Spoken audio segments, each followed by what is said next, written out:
Hey guys, something I want to talk to you a little bit about today is shooting your pictures in a RAW format versus a JPEG format, and how you would then open and save those pictures and work with them within a program called Camera Raw, which is a sub-program of Adobe Photoshop.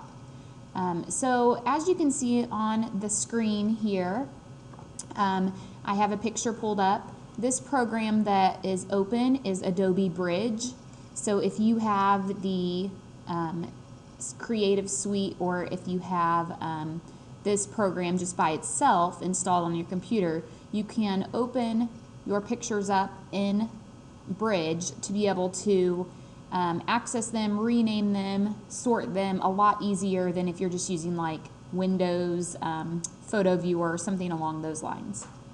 So what will happen if you shoot a picture or take a picture with your camera set on a RAW setting, that's RAW, versus the JPEG setting, is that you're going to get a much higher quality of photo. Not only that, but when you shoot in JPEG, the pictures come out with a little bit of editing already done to them from the camera itself. So the camera kind of processes the photo as it takes it and adds contrast, adjusts lighting, and so on. This way, when you're shooting in RAW, the pictures are just that. They are the raw photo. They're shooting true to what you see. So once you take a picture and you open them in Bridge, you'll see them at the bottom. The ones here on the left you'll see are saved as JPEGs, and the ones on the right, it says DNG. So what I want to do at that point is open the picture. So I can open it with Camera Raw. Because it's not a JPEG file or a PSD file or something that's compatible with Photoshop, it's going to directly take me to Camera Raw because it is a RAW file. So that DNG signifies that it's a RAW file. So I'm going to open it in Camera Raw, and this is what you'll see when you open it. And from here, what I'm going to do is just kind of show you what you can do within Camera Raw. So at the top, you'll see some tools up here, and I'm not going to go through every one of them, but the main thing that is nice about using Camera Raw is that you can go through and edit several pictures at one time. So if I wanted to open a couple pictures at once, so let's see, if I wanted to do these two at the same time, you'll see the bar on the left side here where I have my two pictures. And obviously the one on the bottom is edited and the one on top is not. So this top photo of my daughter here is the one that I'll be using to show you all of the tutorials in the future. So hopefully you'll be able to see the beginning photo, and then once you get through all the tutorials, you'll be able to see the finished product. So from here you can select, so if I had 100 pictures open on the side, I could select them all and do batch editing, basically multiple steps to all of those photos at one time. I can also select all of them, or select whichever ones that I want to do the changes, make my changes to, and click on the Save Images button at the bottom, and it will save them to whatever I want to name them as, which is really nice. So for this one here, this top picture, something you can do, the white balance. So if you take a picture and you notice it has a green cast to it, a blue cast, yellow, depending on the lighting of the place, the setting that you're in, you can adjust that. So right now it's on as shot. If I went to auto, you can see a slight change, adds a little more yellow. Daylight is pretty much the same because that is where the photo was shot, was in daylight. Cloudy, a little more yellow, and you can see what happens if you change those. So I'm going to see which one I think is the most true, which is the as shot, and I'm going to keep it on that. If the exposure, so if she was, the photo came out and she's a little too light, a little too dark, Based on the lighting, I can adjust that. So sometimes you might take a picture and it's really, the whites are really blown out like this. So you could certainly adjust that. You don't want to go too dark, you don't want to go too light. So we'll just raise it just slightly. Contrast. So the contrast is going to push those extreme darks and those extreme lights. So if I wanted to add more contrast, I would slide that to the right. If I wanted to take away the contrast and make it a little more muted one tone, then I could go to the left. So 0 is where it normally should be. I'm going to up that just slightly. Now the highlights, this is something you may use if you take a picture in the daylight and you get a lot of bright highlights from the sun. Same with the shadows. So if she had a lot of shadows on her face, I could raise this bar to help eliminate some of those shadows. Or if I wanted to enhance the shadows, I could go the opposite way. Same with the highlights. The whites, so if I wanted to make the whites whiter, the blacks darker, see what happens when I raise and lower those. Okay. Clarity. Clarity is similar to the sharpness of a photo. So if you raise that some, it's going to bring out that clarity of a picture. So sometimes people prefer more of a blurry look to their photo. Sometimes you want a sharper picture. So depending on what you prefer, you can do that. You can also do this in Photoshop directly, and you can create what's called a layer mask. So if I wanted to have a really soft, blurry background, but I wanted her face to be really sharp, which is usually what I would go for, I can change that, make those adjustments, and then use that layer mask to remove that blurry look off of her face and make that sharper so she would stand out. I can also do this in Camera Raw, and I'll show you how to do that in just a minute. The Vibrance is going to raise or lower the color. Same with the saturation.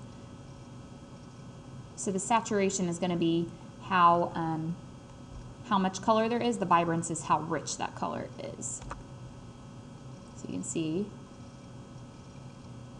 if I raise and lower that. So if you go lower, you're going to start to get kind of a little bit more of a dated vintage look, obviously, or if you wanted to go all the way to the black and white. All right, so the way you can adjust the clarity in sections only is by using the adjustment brush on the top up here. Like I said, I'm not going to show you every single tool that's up here. You can obviously open it, kind of experiment with them. You can do a lot of things that you can within Photoshop itself. So on the adjustment brush, if you click on that, you're going to see this panel that comes up. Each time you're ready to make a new adjustment, you want to select New, which is already selected. You'll see some of the bars here are already moved a little bit from just a previous photo I had edited. So what I want to do is I want to make the background blurry, kind of a softer focus, and her face will be a little sharper. So in order to do that, I'm going to make sure my sharpness is way down and the clarity is way down. Everything else I want to make sure is set at 0. Otherwise, it's going to adjust whatever component that is. So if the contrast was really high and I started using the brush over it, it's going to make that contrast high on those areas. So the clarity is low, sharpness is low. I'm going to make the size of my brush just a little bit larger here.